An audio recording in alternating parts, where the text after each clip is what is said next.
4x plus 3y बराबर 23 और 3x plus 2y बराबर 19, 4x प्लस 3y बराबर 23, 3x प्लस 2y बराबर 19। इसको हल करना है ना, बट कौन विधि से? हाँ, ब्रज गुणन विधि से। कल सीखे थे ना, पहले ट्राई करिए। आप लोग बनाओ, नहीं बनेगा तो फिर हम देखते हैं। 4x प्लस 3y प्लस बराबर 30 है और 3x प्लस 2y बराबर 19 है। इससे हमको ब्रज गुणन विधि से हल करना है।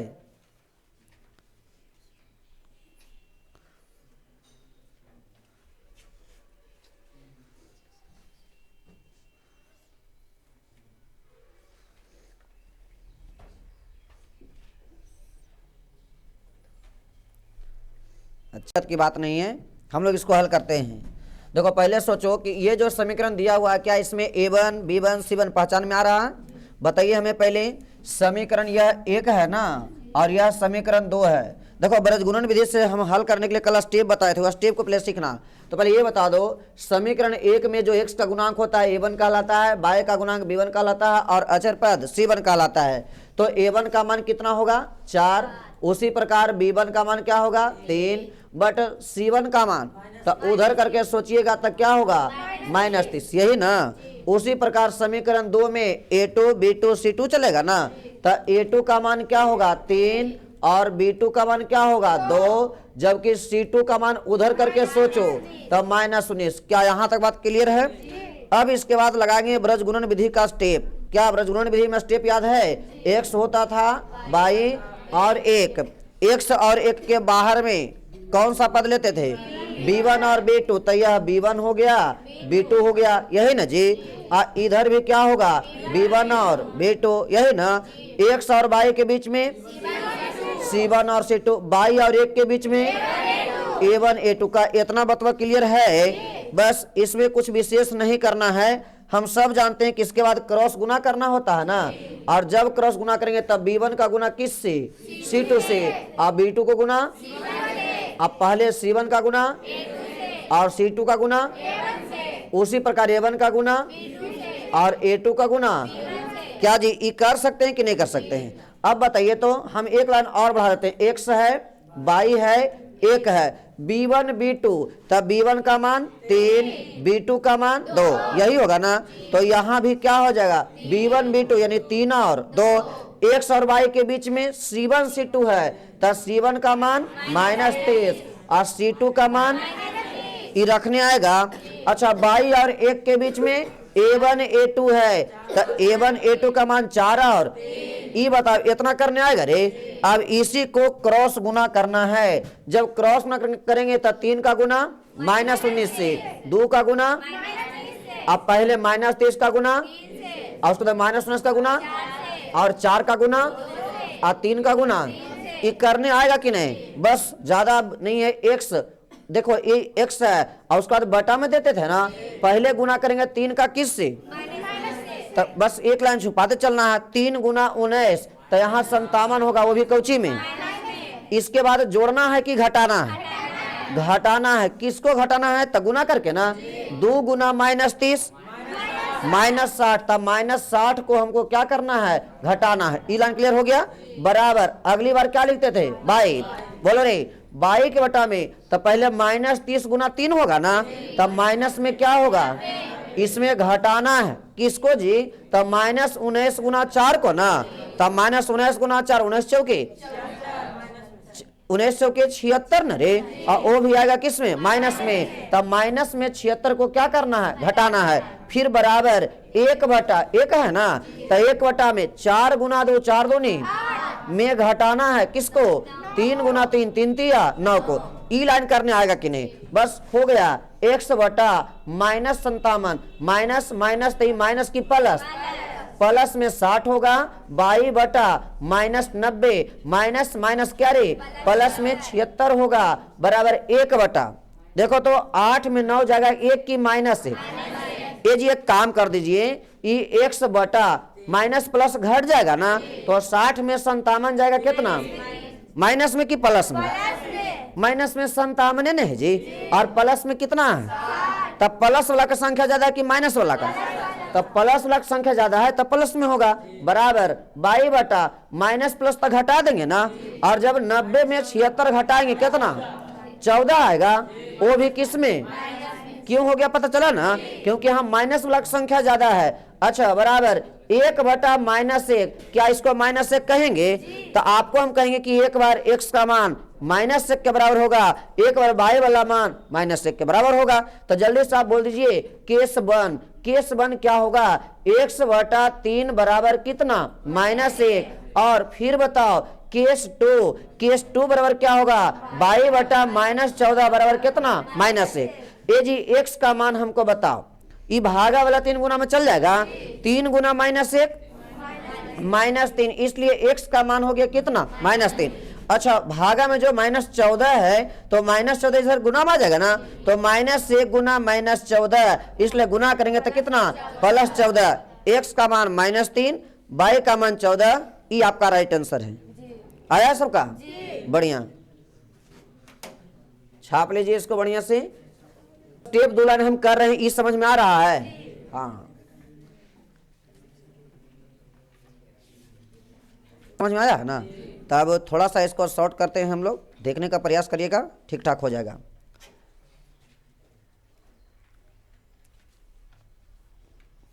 लिए मिटा दें? हाँ ध्यान दीजिए जी, जिनको इतना करने का है वो थोड़ा सा छोटा भी कर सकते हो आप, ये सब लाइन को आप हटा दीजिए ना। इसको कुछ बताया गया था क्या? A1 B1 C1 पहचान में रहा है ना, यहाँ तक तो कोई दिक्कत ना है। हम डायरेक्ट लगाएंगे ब्रजगुणन विधि के सूत्र से। क्या लगा देंगे? ब्रजगुणन विधि के सूत्र से, ब्रजगुणन विधि के सूत्र से। ये बात बताओ क्या ब्रजगुणन विधि का सूत्र साबित किया हुआ?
P2 का मान 2 है माइनस A2 B1, A2 का मान 8 है और B1 का मान 3 है।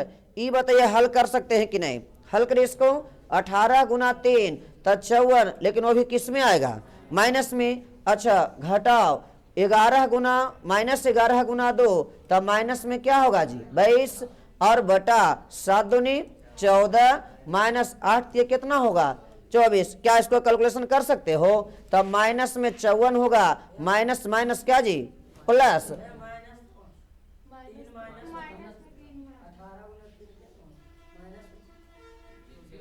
अच्छा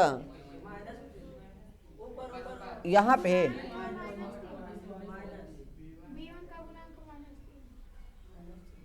चलिए कोई नहीं, यहाँ माइनस में आप लोग का ना, चलो ठीक है ठीक है।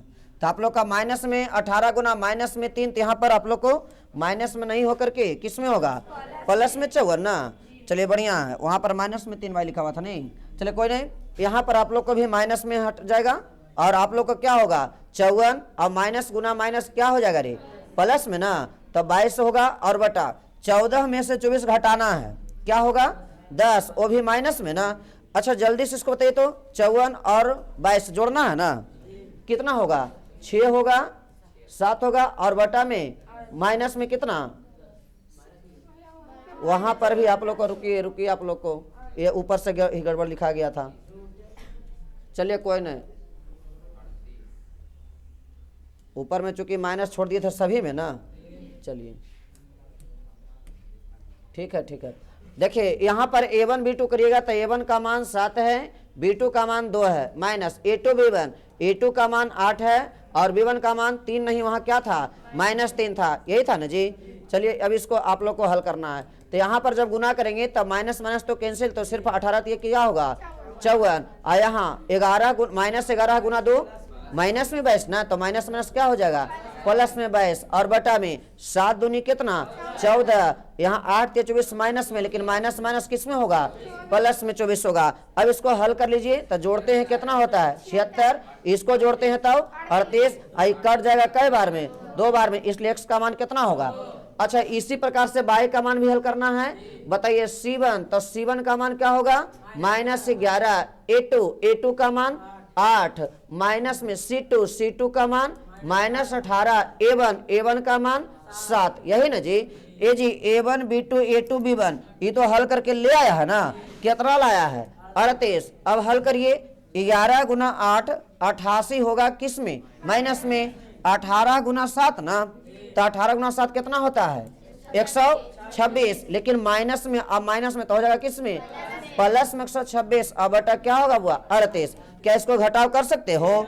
तो यहाँ पर 16 में से 8 जाएगा 8 होगा, 11 में से 8 जाएगा 3 होगा, यानी प्लस में 38 और बटा 38, 38 बटा 38 कितना? 1। ये आंसर हो गया, ठीक है। हाँ तो इसमें माइनस प्लस पर ध्यान दे, कहीं छूटे ना, नोट कर लीजिए जल्दी से। पहले आपका टेक्स्ट बुक देखें।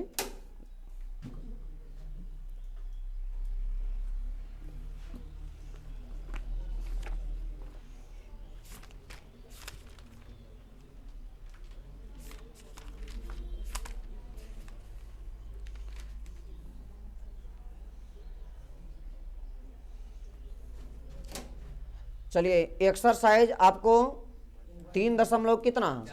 4, इसको आप लोग को बनाना है और जो फिर उसमें नहीं बनेगा उसको हम लोग पूछना है। फिलहाल कल आप लोग का संडे है ना, तो कल छुट्टी रहेंगे, हम फिर से मिल पाएंगे यही एपिसोड में। और कई तारीख को? हाँ मंडे।